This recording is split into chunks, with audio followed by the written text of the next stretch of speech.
Իրանի ժողովրդի եւ իրանական զինված ուժերի թիկունքին կանգնելու պատրաստակամություն են հայտնել Եմենի հուսիտները։ Ավելին, նրանք սպառնացել են ամերիկա-իսրայելական կոալիցիոն դաշինքին բալիստիկ հրթիռային հարվածներ հասցրել Իսրայելի վրա։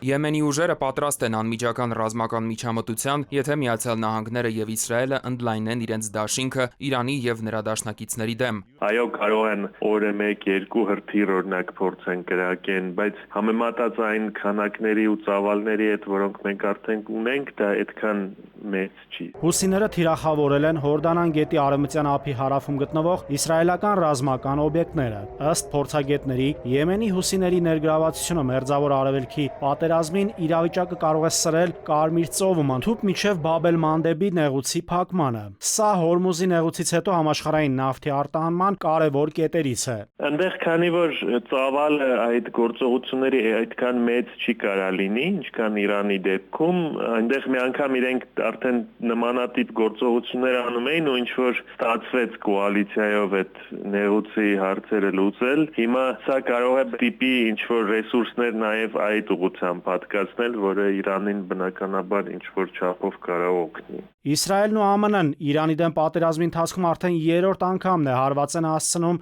Իրանի Բուշեր ատոմակայանին։ Իրանի ատոմային էներգիայի կազմակերպությունը հայտնում է, որ տուժածներ եւ ավերածություններ չկան։ ՄԱԳԱՏԷ-ի գլխավոր տնօրեն Ռաֆայել Գրոսին զինվորականներին հորդորել է զսպվածություն դրսևորել միջուկային վթարի վտանգից խուսափելու համար։ Իսրայելի պարագայում բավականին խորը գետնի տակ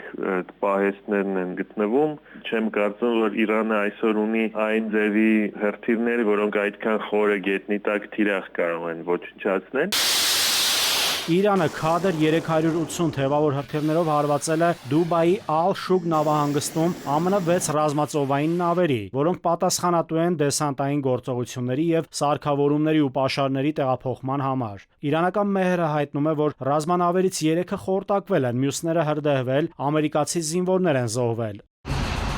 ԱՄՆ ռազմաօդային ուժերի C-17A Globemaster 3 ռազմավարական բեռնատար օդանավը Քուվեյթի Ալի Ալ-Սալեմ ավիաբազայից դեպի Հորդանանի թագավոր Ֆեյսալ բազա թռչելիս օդ բարձրանալուց անմիջապես հետո տագնապի ազդանշան է տվել։ Ռուսական լրատվամիջոցները հայտնում են, որ ԱՄՆ ռազմաօդային ուժերին պատկանող տրանսպորտային ինքնաթիռը հարկադիր վայրէջք է կատարել Թուրքիայում։ Իրանը հրթիռային հարված է հասցրել Իսրայելի տեխնոլոգիական Տեխնիոն համալսարանի շենքին։ Մինչև այդ ԱՄՆ-ն եւ Իսրայելը հարձակվել էին Թեհրանում գտնվող Իրանի գիտության եւ տեխնոլոգիաների համալսարանի վրա։ Իսրայելական Ցախալը հարվածել էր նաեւ Իրանի արևմուտքում գտնվող Բորուջերդ քաղաքի բնակելի թաղամասերին։ Կան զոհեր եւ վիրավորներ։ Իրանի հանդեպ թշնամական երկրների համար շարունակում է փակ մնալ Հորմուզի նեղուցը։ Թրամփն էլ շարունակում է մեսիջներ ուղարկել, որ Իրանը բացի այն։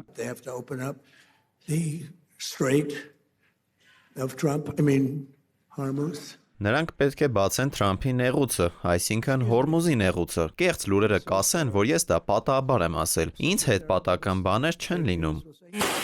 Ըստ ռազմական փորձագետների առաջիկա օրերին պատերազմը նոր փուլ կմտնի Մերձավոր Արևելքում։ Եվ ըստ վերլուծաբանների, Մերձավոր Արևելքում լարված պատերազմական իրավիճակը հնարավոր է կամ դեէսկալացիայի, կամ ել ավելի մեծ էսկալացիայի ճանապարհով ընթանա։ Եվ հնարավոր է ցամաքային սահմանափակ գործողություններ տեղի ունենան իրանական կղզիներում, Հորմուզում, ինչն էլ ավելի կերկարացնի պատերազմը Մերձավոր Արևելքում։